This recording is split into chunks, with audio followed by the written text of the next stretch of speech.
નમસ્કાર દર્શક મિત્રો, @ગુજરાતમાં આપનું સ્વાગત છે।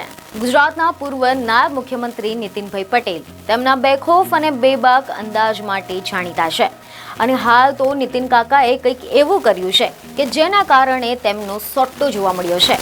જી હા, નીતિન પટેલની ધાક હજી પણ પહેલા જેવી જ હોય તેવું લાગી રહ્યું છે, કારણ કે તાજેતરમાં જ એવા સમાચાર સામે આવ્યા કે તેમના વતન કડીમાં વેપારીઓ અને વિદ્યાર્થીઓને પડતી એક સમસ્યાનું સમાધાન કરવા માટે નીતિન પટેલ જાતે જ સ્થળે પહોંચી ગયા અને એક જ ફોન કરીને સમસ્યાનું નિવારણ પણ લાવી દીધું હતું અને આના કારણે લોકો તેમના વખાણ કરતા કહી રહ્યા છે કે કાકાની તો ધાક જબરી હો।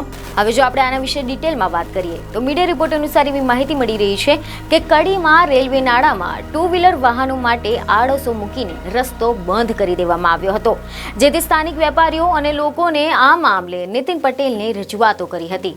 મહત્વનું છે કે સ્થાનિક વેપારીઓ નીતિન પટેલને ફોન કરીને આ અંગે રજૂઆત કરી, જેથી નીતિન પટેલ પણ સ્થળ પર તપાસ માટે પહોંચી ગયા હતા અને ત્યાં નીતિન પટેલે ફોન કરતા જ અધિકારીઓ કામે લાગી ગયા હતા।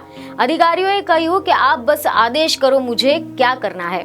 હવે જો આપણે આના વિશે વધુમાં વાત કરીએ તો નીતિન પટેલે રેલવેના deputy chief engineer Ashok Kumar Singh સાથે સીધી જ ફોન પર વાત કરી હતી।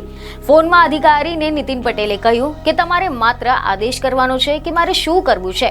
વધુમાં તેમણે કહ્યું કે બસ આપકા આશીર્વાદ चाहिए, किसी को कोई भी प्रॉब्लम नहीं होगा, ऐसा काम करूंगा।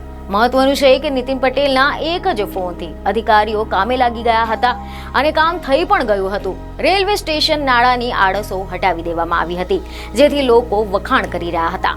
બીજને ખબરો સાથે ફરી મળીશું। ધન્યવાદ।